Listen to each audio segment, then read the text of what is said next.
오늘 본문은 저와 여러분이 함께 읽었던 것처럼 이스라엘 백성이 요단강을 건너간 후에 여리고 맞은편에 진을 친 다음에 그들이 했던 첫 번째 일을 기록하고 있습니다. 5장 1절에 보면 요단 서쪽의 아모리 사람의 모든 왕들과 해변에 가나안 사람의 모든 왕들이 여호와께서 요단 물을 이스라엘 자손 앞에서 말리시고 우리를 건너게 하셨음을 듣고 마음이 녹았고 이스라엘 자손들 때문에 정신을 잃었더라, 이렇게 표현합니다. 우리 지난 며칠 동안 이스라엘 백성들이 어떻게 이 요단, 물이 가득한 요단을 건넜는지를 우리가 함께 묵상했습니다. 하나님의 능력으로 건너갔습니다. 언약궤를 맨 제사장들이 먼저 들어가고 요단에 가득한 물을 하나님께서 마치 댐을 샀듯이 댐을 샀고 물이 저 위쪽으로 다 쌓이도록 하시고 그 가운데로 건너가게 하셨습니다. 이 소식을 들은 가나안의 모든 족속들의 마음을 기록하고 있습니다. 가나안 7 족속들의 지난 40년 동안, 이스라엘 백성들이 40년 동안 광야, 출애굽한 후에 광야 생활하는 동안에 가장 핫 뉴스가 무엇이었겠습니까? 이스라엘 백성들의 동태였을 것입니다. 애굽이, 그 강대한 애굽이 하나님의 손에 심판을 받고 10가지 재앙을 내렸다는 이야기. 하나님께서 홍해를 가르시고 그 백성을 광야로 이끌어내셨다는 이야기를 들었습니다. 그 백성들이 남자만 60만이 되는 이 엄청난 유민들이 지금 가나안 땅이 자기 약속의 땅이라고 올라오는데 어떻게 가나안 백성들이 그 뉴스에 귀를 기울이지 않겠습니까? 그렇게 올라오는데 떨고 있었는데 한번 쳐들어오더니 실패한 다음에는 광야를 계속 헤매고 있습니다. 그러다가 죽겠거니 망했거니 망하겠거니 했는데 그렇게 광야를 헤매다가 그럼에도 불구하고 그 수가 줄지 않고 그대로 60만이 넘는 군대를 가지고 이제 약속된 땅을 향해서 올라오고 있습니다. 요단 동편에 오자 헤스본 왕 시혼과 바산 왕 옥의 영토를 점령하고 그곳을 완전히 초토화시킵니다. 그러더니 이제 요단강을 건너옵니다. 그 건너는 이야기를 들었을 때 그들의 마음이 녹아버렸다, 그렇게 말합니다. 얼마나 긴장이 되었겠습니까?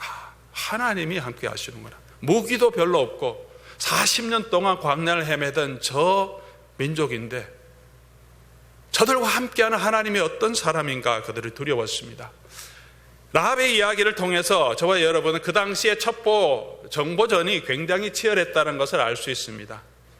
이스라엘도 정보를 계속 취하고 있었고, 그리고 여리고 성도 가나안 땅의 사람들도 이스라엘 동태에 대해서 굉장히 많은 간첩들, 첩자들을 보내서 정보를 수집하고 있었습니다. 정탐꾼이 들어오자마자 어디로 들어왔는지, 누구의 집에 갔는지까지도 파악하고 잡으러 올 정도로, 그리고 수일 동안 그들을 찾을 정도로 굉장히 신경전을 갖고 있었습니다. 이스라엘 백성도 마찬가지로 가나안 족속들의 상황을 정보를 통해서 알고 있었던 것 같습니다. 그것이 1절의 내용입니다. 전쟁에서 여러분 가장 중요한 게 무엇입니까? 무기, 군사력도 중요하지만 더 중요한 것은 특별히 고대 전쟁에서 몸과 몸이 부딪혀서, 사람과 사람이 부딪혀서 싸우는 육박전에서 가장 중요한 것은 사기입니다. 사기입니다. 이길 수 있다, 우리가 승리할 수 있다는 사기입니다. 그래서 전쟁하기 전에 사기를 북돋우기 위해서 장군들이 굉장히 노력합니다. 이미 싸우기 전에 기운이 빠지고 우리가 지겠다는 생각하면 절대 이길 수 없는 것이 전쟁입니다. 두 번째 중요한 것은 시기입니다. 타이밍이죠. 적절한 시기에 쳐야 합니다. 그래서 급습이 많죠. 숨었다가 칩니다. 기대하고 준비하지 않은 때 밤에 기습하는 경우도 많습니다. 오늘 전쟁적으로 보면, 전쟁의 스트래티지, 전략적으로 보면 지금이 절호의 기회입니다. 저들은 간담이 녹았고 이스라엘 백성들은 그들의 사기가 하늘을 찌르듯 지금 찌르고 있습니다. 그리고 지금 공격해야 합니다. 적절한 시기입니다. 그런데 하나님께서 아주 이상한 명령, 어쩌면 너무나 황당스럽고 당황스러운 명령을 이스라엘 백성 여호수아에게 주십니다. 광야에서 태어난 40세 미만 되는 모든 남자들에게 할례를 행하라, 그렇게 말합니다. 할례는 남성의 성기의 표피를 베어내는 것이죠. 지금으로 말하면 포경수술과 같은 것입니다. 언약의 백성의 상징이기 때문에 반드시 해야 하는 일입니다. 그런데 생각해 보는 것은 왜 하필 지금인가 하는 거죠. 그렇게 해야 하시면 요단강 건너기 전에 물이 있기 때문에 앞에 있는 적이 쳐들어오지 못합니다. 요단강 건너기 전에 할례를 행하고 다 아물고 나면 강을 건너가면 바로 전쟁이 임할 수 있지 않겠습니까? 물론 모든 남자들이 다 할례를 받은 것은 아닙니다. 40세 이하의 남자, 광야에서 태어났던 남자들입니다. 그러나 20세부터 전쟁에 나갈 수 있다고 하면 20세에서 40세의 남자들은 전부 할례를 받았습니다. 전쟁에 나가서 누가 가장 용감하게 싸울 수 있습니까? 20세에서 40세의 남자들입니다. 그 위에 남자들은 많지도 않았고 대부분의 군대가 40세 미만이었고 가장 정예에 가장 힘 있는 사람들이 적어도 할례를 행하면 지금의 의술로도 제가 의료 기록을 좀 찾아보니까 적어도 4주 동안은 제대로 움직일 수 없습니다. 저의 경험이기도 하고 아마 여러분의 경험이기도 합니다. 움직일 수가 없습니다. 아파서. 적어도 조금이라도 운동하고 과격하게 움직일 수 있는 건 적어도 4주 정도는 지나야지 움직이기 시작할 수 있습니다. 요단을 건넜습니다.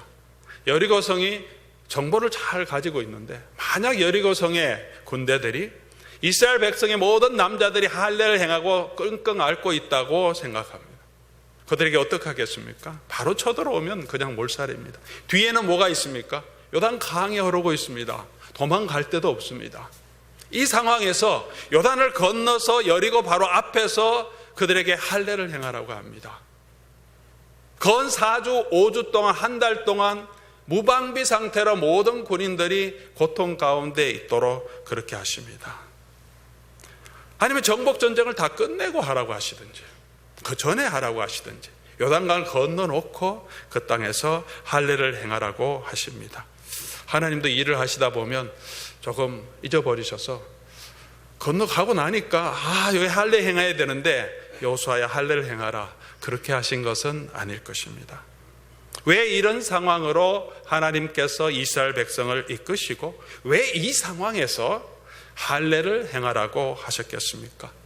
오늘 저와 여러분의 삶에도 하나님께서 주시는 그 환경을 우리가 이해할 수 없는 그런 환경이 우리에게 다가오기도 합니다. 왜 나를 이런 상황으로 하나님 몰아넣으시지? 왜 이때 그 전에 괜찮으면 되는데 왜 이때 꼭 이때 하나님께서 이런 상황을 주시는가? 아무리 생각해도 이해가 되지 않을 그런 때도 있습니다. 믿음으로 순종함으로 요단을 건너는 놀라운 은혜를 경험했는데 그것이 계속 지속되었으면 얼마나 좋겠습니까? 그런데 이런 환경을 또한 허락하실 때도 있습니다. 이런 명령을 주실 때도 있습니다. 이스라엘 백성들의 마음을 우리가 기록해 주지는 않았지만 참 놀랍고 굉장히 황당하고 당황하지 않았을까? 조금의 생각이 있는 사람이라면 아마 그들이 참으로 할례를 행하는 이것이 참 굉장히 막막한 하나님의 명령이 아니었을까 생각합니다. 이럴 때 우리가 기억해야 될 것은 이런 환경 가운데서도 하나님의 뜻이 있다는 것입니다. 하나님이 이렇게 하신 이유가 무엇이겠습니까? 그것은 영적인 전쟁을 준비하는 그 능력, 무기, 힘, 전략에 있지 않다는 것을 이스라엘 백성들로 하여금 보게 하시기 위함입니다. 하나님 그 백성들이 구별된 하나님의 백성으로 서기를 원하십니다. 전쟁 앞에 섰을 때, 믿음의 시련 앞에 섰을 때 저와 여러분이 이 땅에서 살아가는 가장 큰 무기는 우리의 능력이 아니고 우리의 지혜가 아니고 우리가 하는 일이 아니고 하나님 앞에서 거룩함이 전쟁의 가장 중요한 원리라고 말하고 그것을 훈련하고 그것을 가르쳐 주시기 위해서 하나님이 이스라엘 백성들에게 바로 이 시점에서 할례를 행하게 하신 것입니다. 저와 여러분도 영적인 전쟁에 임하고 있습니다. 계속 말씀드리지만 이스라엘 백성들이 가나안을 점령하고 있는 것은 저와 여러분 구원 얻는 백성들이 이 땅에서 믿음의 경주를 또 영적인 경주를 임하는 것과 영적으로 일맥상통하다고 말씀을 드렸습니다. 이런 영적인 전쟁에 임하는 저와 여러분의 준비는 무엇이어야 합니까? 거룩함입니다. 하나님의 백성의 정체성을 회복하는 것입니다. 성도가 이 세상에서 살아갈 때 우리가 무엇으로 믿음의 경주를 하겠습니까? 할례는 보이지 않습니다. 보이지 않는 부분에 있습니다. 옷을 다 벗어도 가리는 그 부분에 할례의 표시가 있습니다. 차라리 몸에 가장 잘 보이는 이마에 표시를 할 수도 있겠지만 보이지 않는 곳에 하나님의 백성의 표식이 있지만 그 백성들은 하나님의 백성인 줄 알고 구별된 삶을 살기를 원하십니다. 우리의 믿음은 보이지 않습니다. 우리 마음 깊숙한 곳에 있습니다. 겉으로 보기에 저와 여러분이 하나님의 백성인지 거룩한 성도인지 우리는 구별되지 않습니다. 그러나 우리 가슴 속에, 우리 마음 속에 성령께서 역사하셔서 하나님께서 우리를 구원해 주신 그 구원의 표식이 있습니다. 우리는 구별된 하나님의 백성이고 거룩한 성도입니다. 그리스도의 영이 저와 여러분 안에 거하십니다. 사랑하는 성도 여러분, 우리가 추구해야 할 것이 무엇입니까? 우리 하나님이 주시는 복을 추구하는 사람이 아니라 하나님 앞에서 거룩함, 하나님 앞에서 성결을 추구해야 합니다. 그것이 그 백성의 정체성이고 그 백성이 이 전쟁에 임하는 가장 중요한 준비였습니다. 성도의 삶의 목표는 행복과 성공이 아니라 하나님께서 원하시면 그 백성에게 행복을 주시고 분명히 성공을 주시지만 그것이 우리의 목표가 아니라 저와 여러분이 그리스도 안에서 성숙하게 되는 것이 목표라고 성경은 우리에게 말하고 있습니다. 그리스도의 인격, 그리스도의 성품, 우리의 삶에서 그리스도의 마음과 그리스도의 자세가 나타나는 것, 그것이 하나님께서 창세전에 저와 여러분을 그리스도 안에서 예정하신 목적이라고 성경은 분명하게 우리에게 말하고 있습니다. 오늘 교회가 우리 하나님의 이름으로, 예수님의 이름으로 얼마나 많은 세속적인 것을 추구하고 있습니까? 세상의 성공과 영광을 보이는 것들을 자랑하고 있습니까?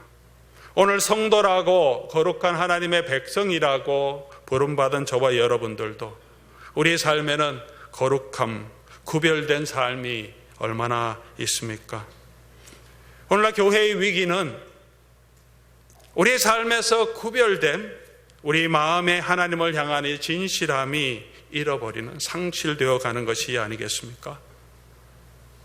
사랑하는 로뎀의 성도 여러분, 여러분의 삶의 목적은 무엇입니까? 왜 우리는 신앙생활을 하고 무엇을 바라보며 신앙생활을 하고 왜 애쓰고 노력하며 기도하며 하나님 앞에 매달리고 있습니까?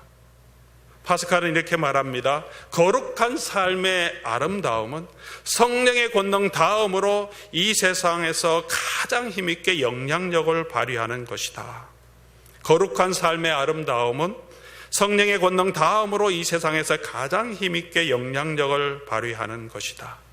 오늘 이 할례를 행하게 하심을 통하여서 우리가 어떻게 거룩한 하나님의 백성으로 설 수 있는지 그 영적인 원리를 함께 발견하기를 원합니다.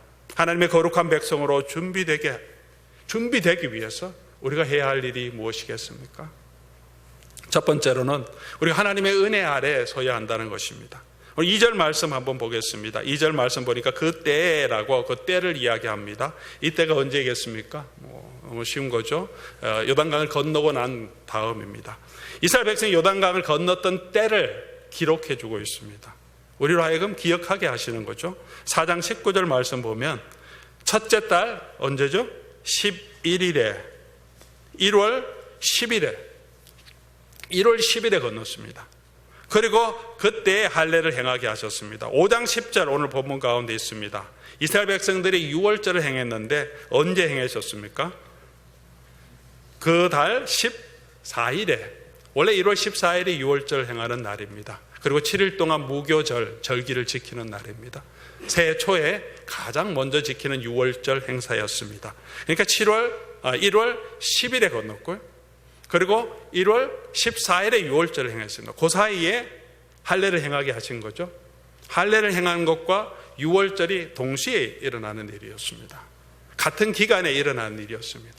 할례를 행한 다음에 가장 아픈 첫 주일 동안 6월절을 사실은 지키고 있었습니다. 그리고 6월절이 지나고 난 다음에도 할례의 영향력은 아마 2, 3주 동안 계속되었을 것입니다.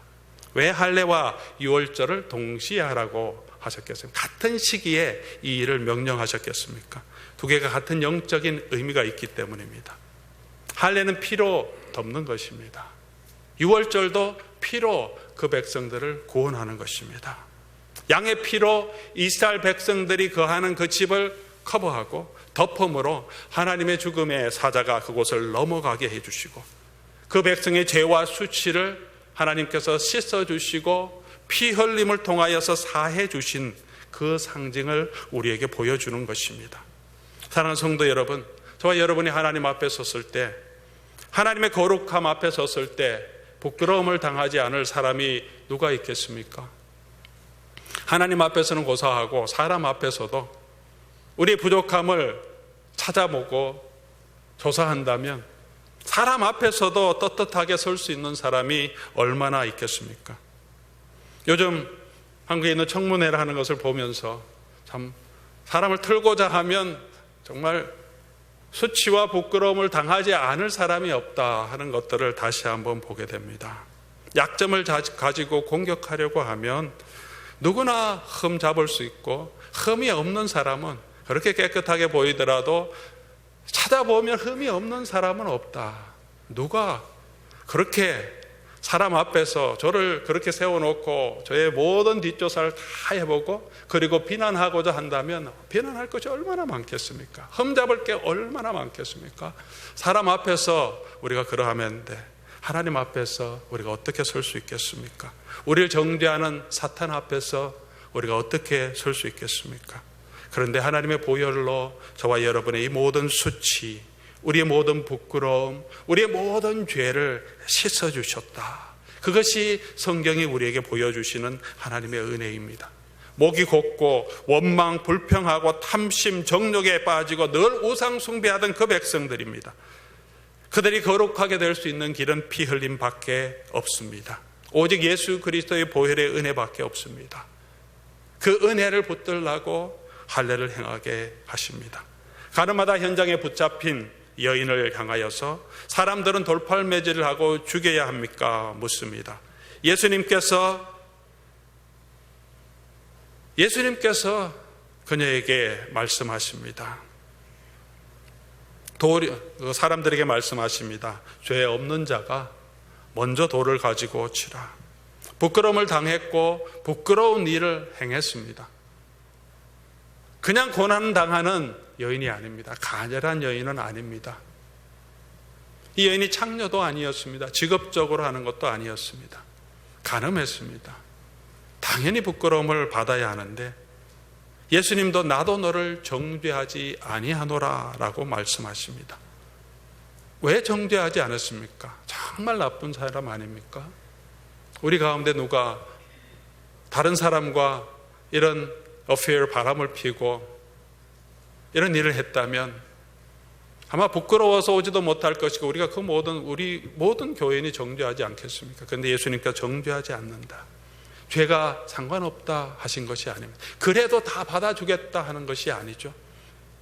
내가 대신해서 너의 수치를, 내가 대신해서 너의 죄를, 내가 십자가에서 벌거벗음을 당함으로 너의 벌거벗음을 대신해 주겠다. 내가 대신 나무에 달림으로 너의 고통을, 너의 저주를 대신 짊어주시겠다. 그 예수 그리스도께서 당신을 대속물로 내어주시는 그 십자가의 은혜가 있었기 때문에 그 은혜에 근거해서 나도 너를 정죄하지 않는다 말씀하십니다. 예수 십자가에 흘린 피로서 그대는 씻기어 있는가? 더러운 죄 회개하는 능력을 그대는 참으지 않은가?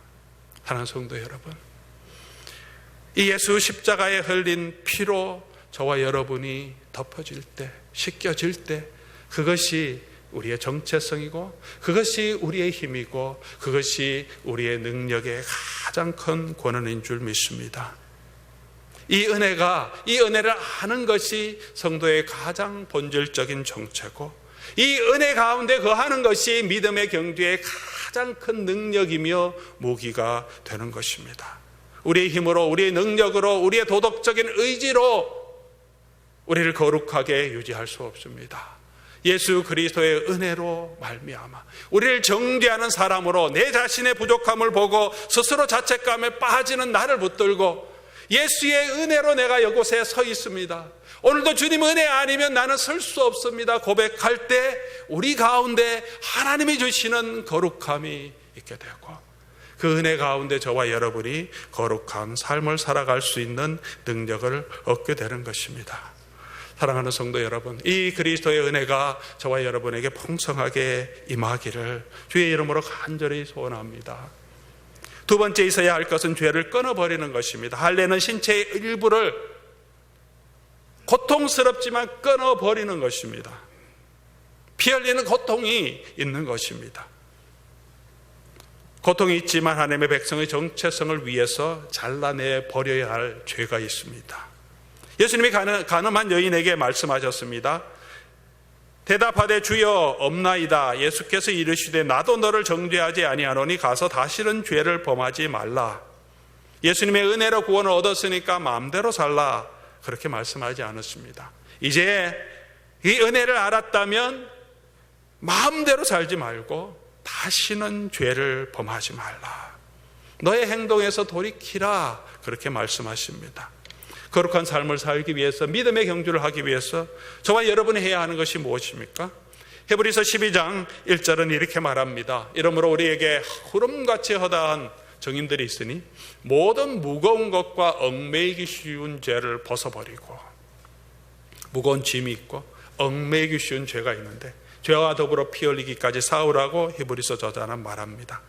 우리에게 죄의 습관들, 부도덕한 행동들, 복음에 합당하지 않는 말과 그런 행동의 습관들은 없습니까? 내 생각이, 내 마음이, 내 행동이, 내 말이 하나님 앞에 합당하지 못한 행동은 없습니까? 그런 것들을 끊어버리라고 말씀합니다. 바꾸라고 말씀합니다. 힘들지만 경건에 이르도록 자신을 연단하라고 사도 바울은 성도들에게 말합니다. 해리 에머슨 포스딕이라는 사람은 크리스찬 설교자는 아니지만 우리 크리스찬들이 꼭 한번 귀 기울여 들어야 할 말을 했습니다. 채찍질하지 않는 말을 원하는 곳으로 끌고 갈 수 있는 방법은 없다. 압력을 가하지 않고 수증기나 기체를 원하는 방향으로 몰아갈 수 있는 방법은 없다. 동력기를 통과하지 않고 물을 빛이나 힘, 에너지로 바꿀 수 있는 방법은 없다. 마찬가지로 우리 인생도 어떤 한 가지 일에 집중하고 헌신하고 훈련되지 않고는 아무 일도 할 수 없다. 사랑하는 성도 여러분, 경건에 이르기를 힘써야 합니다. 우리 속에 잘못된 행동이 있다면, 우리 말에 잘못된 말의 습관이 있다면, 우리 속에 죄의 습관들, 우리 속에 탐심과 음욕이 있다면, 그런 일로 나오는 내 생활의 습관이 있다면, 우리의 살을 잘라내는 고통일지라도 그것을 잘라내고 경건에 이르도록 훈련을 해야 합니다. 세 번째, 하나님께 전적으로 의지하는 것입니다. 하나님이 할례를 행하라고 하신 이스라엘에게 원하시는 가장 중요한 메시지입니다. 이 모든 상황에서 온전히 주를 신뢰하라는 것입니다. 할례를 행하는 것은 이제 주님께 그들의 생명, 자기의 생명뿐만 아니라 재산뿐만 아니라 가족들의 생명까지 주님의 손에 맡기는 것입니다. 하나님께서 그런 훈련을 시키는 것입니다. 전쟁이 임하기 전에 하나님을 완전히 의지하는가를 훈련시키는 것입니다. 경건에 이르는 가장 큰 훈련입니다. 어떤 환경에서도 주님을 의지할 때 경건에 가장 큰 유익이 있습니다. 거룩함은 단지 죄에서 벗어나려고 노력하고 몸부림치는 것으로만은 되지 않습니다. 하나님을 향한 열정, 하나님을 향한 거룩함에 대한 사랑과 열정이 우리 가운데 있어야 합니다. 하나님 앞에서 거룩하게 정말 신실하게 산 두 분의 삶을 소개하며 말씀을 마치려고 합니다. 에릭 리델이라는 사람이 있습니다. 혹시 들어보셨는지요? 이 사람의 이름을 기억하지 못하신다면 불의 전차 Chariot of Fire라는 영화는 혹시 기억하시는지 모르겠습니다. 좀 오래된 영화긴 합니다. 아마 1980년대에 나왔던 영화고 오스카 작품상까지도 받았던 굉장히 신앙의 인물을 우리 다시 그린 영화입니다. 혹시 보지 않았다면 클래식 영화라서 자녀들과 한번 볼 수 있는, 한번 좋은 추천할 수 있는 영화입니다. 1923년에 이 에릭 리델은 스코틀랜드의 육상 선수였습니다. 독실한 기독교 신자였던 그는 아주 달리기를 잘하시죠. 1924년 파리 올림픽에 참여했습니다. 100m에 유망주고 200m에도 아주 금메달 후보였습니다. 그런데 100m 결승전이 주일날 그 시간이 정해졌습니다. 자기는 주의를 지켜야 되기 때문에 결승전에 나가지 않겠다 선언합니다. 온 위원회가 난리 났고 온 영국이 난리가 났습니다. 어떻게 그럴 수 있느냐? 민족, 우리 영국을 배반했다. 온갖 비난과 또 여러 가지 압력을 받았습니다. 그럼에도 불구하고 그 뜻을 굽히지 않고 100m 경주는 포기하지만 자기 주종목이 아닌 400m 경주에 나가겠다 결정합니다. 그런데 400m 경주에 나가서 세계 신기록으로 금메달을 땁니다. 200m에서는 동메달을 땁니다. 훌륭한 그리스도인 청년이었고 주의를 강조할 때 많이 이분의 삶을 많이 강조하기도 합니다. 그러나 이분의 삶을 통해서 우리가 배워야 할 것은 주의를 지키면 주종목이 아닌 400m에서도 금메달을 딴다, 주의를 지키면 복을 얻는다 하는 단순한 율법적인 적용이 아닙니다. 그는 금메달을 따기 위해서 그렇게 한 것이 아닙니다. 그의 삶은 율법적인 삶이 아니었고 극단적인 경건주의자가 아니었습니다. 그는 달리는 목적을 이렇게 말합니다. 하나님이 나를 빠르게 만드셨어. 달릴 때마다 그분을 기뻐하고 그분이 기뻐하는 것을 느껴져.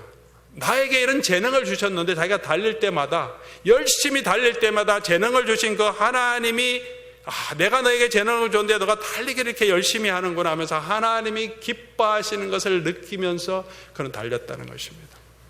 100m를 달려서 내가 금메달 따야 되겠다는 목적으로, 금메달 따서 하나님 앞에 영광을 돌려야 되겠다는 목적으로 달린 것이 아니고 내게 주신 그 재능을 열심히 하나님 앞에서 순종함을 통해서 그것을 보시고 하나님이 기뻐하신다고 생각하고 달릴 때마다 하나님이 기뻐하신 걸 느끼면서 그는 열심히 달렸다, 그렇게 말합니다. 이런 결과를 통해서 하나님의 영광을 돌리겠다고 하지 않고 그는 경기에 임하는 방식에서, 달리는 목적에서도 그의 삶은 달랐습니다. 올림픽 후에 많은 명예를 얻었지만 운동선수로서 모든 미래를 포기하고 중국의 선교사로 떠납니다. 중국 텐진에서 선교사로 사역하다가 일본이 쳐들어온 다음에 모든 외국인들 한 1800명과 함께 산동성의 수용소에 갇히게 됩니다. 그가 어떤 사람이었는지 그 수용소에서 살아남았던 랭던 길키라고 하는 사람이 산동 수용소 억압받는 사람들의 이야기라는 책을 펴냅니다. 그 책에 이 에릭 리델의 이 선교사님의 삶이 기록되어 있습니다. 이 책이 없었다면 그가 어떤 사람이었는지 우리가 더 잘 알지는 못하겠지만 이 책을 통해서 우리가 그의 삶에 그의 인격을 보게 됩니다. 이 책에서는 사실 수용소 안에 있던 사업가도 있었고 선교사도 있었고 의사, 교수, 근데 거기에는 또 아편 중독자, 매춘자, 오만 사람들이 다 있었는데 그 사람들이 함께 있으니까요, 좁은 공간에 싸움, 이기적인 행위, 독선, 자기중심적인 태도를 아주 적나라하게 다 표현합니다. 그런데 그가 이렇게 기록합니다. 성인을 만나는 행운을 누리기란 정말 드문 기회일 텐데 그 사람은 내가 아는 그 누구보다 성인에 가까웠다. 지난해 나는 저녁이면 곧잘 휴게실을 지나가다가 선교사들이 아이들을 위해 무슨 일을 준비하는지 슬쩍 들여다보곤 했다. 에릭 리델은 몸을 구부린 채 장기판을 들여다보거나 모형 비행기를 만들어 더러는 스퀘어 댄스 같은 것을 지도하기도 했는데 그 일에 관심을 가지고 몰두하면서 어떻게 하면 그곳에 갇힌 아이들이 마음과 상상력을 사로잡을지 고민했다. 그 일을 할 수 있는 사람은 바로 그였다. 수용소에 있을 때 그는 40대 중반이었고 유연하고 경쾌한 발걸음에 무엇보다도 유쾌한 유머, 삶에 대한 애정이 넘치는 사람이었다. 물론 그도 다른 사람들의 도움을 받았다. 그러나 많은 사람이 그 시간을 이겨낼 수 있었던 것은 에릭의 열정과 매력 때문이었다. 그는 날마다 누구보다 먼저 일어나 기도하고 성경을 읽고 묵상하면서 하루를 시작했고 그 시간을 그의 삶에 활력으로 불어넣었다고 합니다. 그가 가까운 동료들은 에릭 리델의 생각, 판단, 행동, 말에서 말 그대로 하나님께 붙들린 사람이라고 모두 입을 모아 말하고 있습니다. 수용소 생활 말기에 영양결핍, 배고픔, 또 허약해져서 몸이 약해지면서 뇌종양이 와서 해방되기 몇 달을 앞두고 수용소에서 뇌종양으로 사망합니다. 어떤 일을 하느냐보다 무엇을 이루었느냐보다 어떤 일을 하나님의 영광을 위해서 하는 것이 중요하다는 사실을 몸소 보여준 믿음의 사람이 아닌가 생각합니다. 믿는 사람도 있고 믿지 않는 사람도 있고 매춘부도 있는 그곳에서 누구나 보기에 가장 경건하고 가장 거룩한 삶을 살았던 한 신앙인의 모습을 우리가 보게 됩니다. 페니 크로스비라는 찬송가의 어머니로 불리는 작곡자가 있습니다. 그녀는 일평생 80곡 이상의 찬송시를 지었습니다. 우리가 즐겨 부르는 예수를 나의 구주 삼고 예수 나를 위하여 주가 맡긴 모든 역사 인이하신 구세주여 나의 생명 되신 주 나의 영원하신 기여, 정말 우리가 다 좋아하는 찬송들이 바로 이 페니 크로스비의 찬송입니다. 그녀는 태어난 지 6주 만에 의사의 실수로 시력을 잃어서 평생 맹인으로 지냈습니다. 1년 후에 아버지가, 그를 사랑했던 아버지가 세상을 떠납니다. 가정 형편이 너무 어려워서 엄마는 다른 집에서 식모로 하녀로 일하기 위해서 떠나버리고 할머니의 손에서 키워줍니다. 할머니도 그렇게 신앙 가운데 그를 돌봐줬는데 10살 때 할머니가 세상을 떠납니다. 그렇게 자랐습니다. 38세 꽤 늦은 나이에 그를 사랑해주던 다른 시각장애인 남자와 선생님과 결혼해서 가정을 이룹니다. 행복이 시작될 줄 알았는데 그렇게 해서 태어난 아이를 결혼 후에 금방 다시 잃게 됩니다. 그녀가 90세 되던 때 이런 고난의 삶에도 불구하고 당신은 어떻게 그렇게 평안함과 정말 기쁨의 사람으로 살아갈 수 있었습니까? 라는 질문에 이렇게 말합니다. 가슴이 터질 것 같았던 많은 슬픔들이 내 인생의 여정을 가로질러 왔습니다. 그러나 주님이 보내신 두 천사 곧 자비와 진실은 오랜 삶 가운데서도 결코 부족하지 않게 하셨습니다. 나는 일생 동안 주님의 뜻을 따라 살려고 노력했습니다. 어느 때는 내 뜻대로 안 되기도 했지만 그때마다 주님의 뜻을 구했습니다. 그리고 내 뜻을 버리고 주님의 뜻을 따랐습니다. 바로 그것이 나의 단순한 삶이 지금까지 인도될 수 있었던 유일한 길이었습니다. 그녀의 무덤에는 그녀가 작곡했던 Blessed Assurance Jesus is mine, 우리말로는 예수로 나의 구주 삼고 라는 곡이 새겨져 있다고 합니다. Blessed Assurance, 축복된 확신, 예수가 나의 것이다. Jesus is mine, 예수님이 나의 것이고 예수로 나의 구주 삼고 사는 그 삶이 있었기 때문에 나는 가슴이 터질 것 같은 이런 인생의 고난에서도 하나님의 뜻을 따를 수 있었다. 그렇게 고백합니다. 사랑하는 성도 여러분, 저와 여러분 앞에 어떤 현실이 있습니까? 오늘 이스라엘 백성들처럼 황당한 현실, 때로는 내가 이해할 수 없는 현실, 나의 믿음을 테스트하는 그런 현실은 없습니까? 성공에 대한 유혹과 압박감은 없습니까? 가슴이 터질 것 같은 그런 슬픔은 없습니까? 이 모든 환경에서도 우리 주님께 온전히 맡기고 주님을 의지하는 저와 여러분 될 수 있기를 바랍니다. 그럴 때 저와 여러분이 하나님 앞에서 경건할 수 있고 사람 앞에서 거룩함을 유지할 수 있는 것입니다. 그렇게 할 때 우리의 힘으로는 감당할 수 없지만 주님께서 우리의 손을 잡아주시고 우리를 이끌어 주시고 인도해 주실 것입니다. 주님께서 저와 여러분이 하나님 앞에서 사람 앞에서 거룩한 하나님의 백성으로 설 수 있도록 인도해 주실 것입니다. 폭풍과 같은 현실일지라도 우리 주님의 손을 붙들고 걸어가시는 저와 여러분 될 수 있기를 주님의 이름으로 간절히 소원합니다. 우리의 등불은 꺼져가는 연약한 갈대 같지만 내 힘으로는 이 환경을 이길 수 없을 것 같지만 우리의 손을 주님께 내어놓으면, 주님께 맡기면 주님께서 우리의 손을 잡고 이 폭풍과 같은 현실도 이기게 하실 줄 믿습니다. 우리 같이 한번 우리 찬송하고 기도하는 시간 가지면 좋겠습니다. 주님여 이 손을 꼭 잡고 가소서. 약하고 피곤한 이 몸을 폭풍의 흑암 속 해치사 빛으로 손잡고 날 인도하소서. 인생이 힘들고 고난이 겹칠 때 주님여 날 도와주소서. 주님께서 저의 손을 잡고 우리를 인도하실 때, 그때 우리가 진정으로 하나님 앞에서 경건한, 하나님 앞에서 거룩한 그 은혜의 자리로 들어갈 수 있을 줄 믿습니다. 같이 한번 우리 찬송하겠습니다.